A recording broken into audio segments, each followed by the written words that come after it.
আগে ভিডিওটা দেখো, তারপরে আমি কিছু কথা কই। কইলাম মায়েরা রাস্তায় নামলেই ঝামেলা। ঝামেলা আপনাকে মাথায়।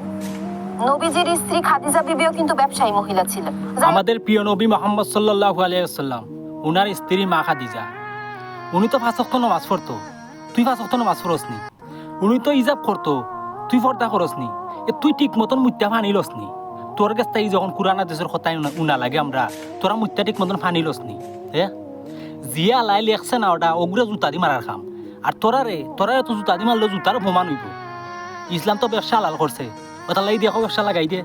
কুরআন হাদিস তো ব্যবসা হালাল আছে, দেহ ব্যবসা করতে নি। সুদ্দা উড়ি ফুরিন গাইরা হল জিতা মন চা ওটাই করবা। কুচু হইলে ইসলামও আছে, ইসলামও তো দেহ ব্যবসা হালাল, তে দেহ ব্যবসা লাগাই দে। সেন্ট্রাল কুলিয়া খালি গালে উলে বাইরে এলিবার কামত কবিস হল কি যা তোর স্টাইল মারি ভিডিও বানাইবা জিতা মন করে আওতা। তোর কাছ থেকে ইসলামিক কে লাগবো নি আমরা?